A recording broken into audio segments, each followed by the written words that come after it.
you often talk about strikers. It's a bit of a bog standard answer. Stop the supply. Right? No, it's true. So if he hasn't got any supply, he can't score goals, right? Right. But, and it's a big but. How do you stop the supply? Right. So you've got two problems. You've got him up top and the supply. It's more than just stop the supply. Do you think all these teams who have gone up against Manchester United, against City and Haaland, are sitting there thinking, what do we need to do? Okay, let's stop the supply. That's the first thing that they're going into doing. Let's stop Haaland from getting behind and getting on goal. So that's of course you'd stop the supply, but it's easier said than done. So I know he's been away from the game a long time. I don't know if he's been seeing Man City play recently.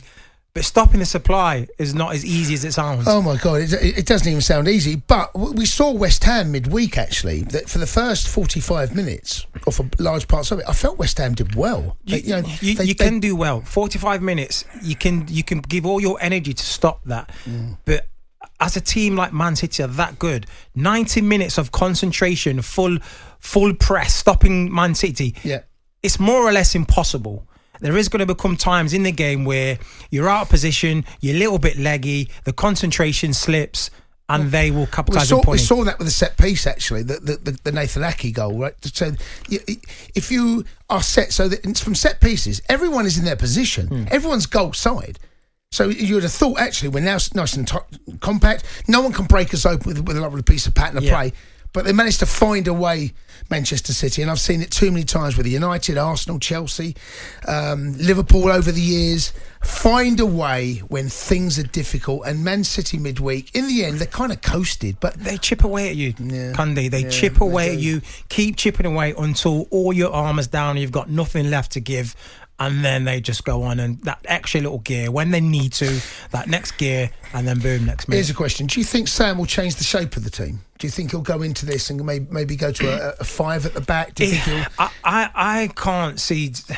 Sam is an old, traditional, English, old-school manager. I'm expecting maybe a 4-4-2, a stiff 4-4-2. You know, like the Bolton days. You played, I seem to remember you played in a 4-4-2 at Stoke. Yeah. It was you one side, Etherington the other. Yeah. Right? And it worked. But we had Kenwyn Jones or Crouch up front. Right. We knew But those two guys up front, so Pulis was quite a pragmatic manager, right? Yeah. But one would drop in. It wasn't just, they wouldn't stand up and go again. No. So how do you play that system? What's your role in a wide area playing against a team like City? I hated it. Yeah, I literally hated it. You had to work hard, didn't you? We worked. Tony Pulis wingers worked the most because we had to do our job going forward, beat a player, get the balls in the box, run forward, and then we had to also help out our fullbacks. Yes. So that's get back, double up. So we're doing both, attacking and defending. You are doing both. And then you always have to run all the way inside midfield to make that compact. And it's a horrible gig.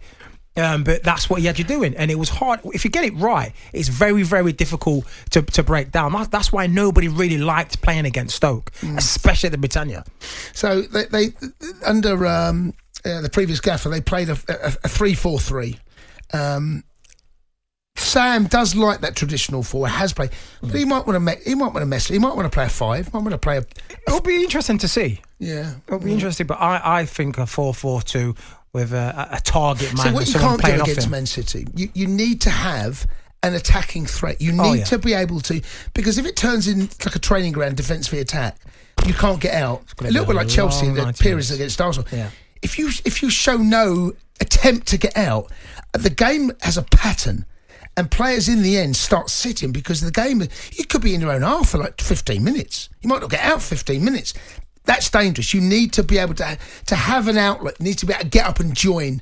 So that might be where he wants to go, the 2 up top. Yeah, 100%. And I don't think you'll see the pretty football. I don't think you'll see, as now the Premier League's evolved, defenders and goalkeepers all playing 1-2s in their own box. There'll be none of that. No. That's for sure. He'll be telling his fullbacks, get that ball over the back of their defence, so their defence is running backwards. Get it behind the fullbacks and then close them in there. They can't score when they're there. If they break out, everybody don't chase the ball back. This will be telling them, don't chase the ball back, don't chase you, everybody, the two banks, the defence and the midfield, fall back into position. Run back to your position, not chase the ball, and try and keep it as compact as possible. There have been games this season, and I can't quite recall them, but there are games this season where teams have actually taken on City. They've played a higher line. They've not sat back. They've actually offered resistance higher up the pitch and offered a threat. And City at times, there were moments, I'm trying to remember games, there haven't been that many, but there were moments, I think there was a game in Europe I seem to remember, where they looked a little bit flustered, where if you play in, so City want loads of time on the ball, City want you to sit deep, they will find a way. I mean, Bernardo Silva's movement is exquisite. You know, you've got players that drop into areas, they shuffle you in, make you narrow, and then they go wide. They do that well. Do you expect other teams between now and then to do anything different against City?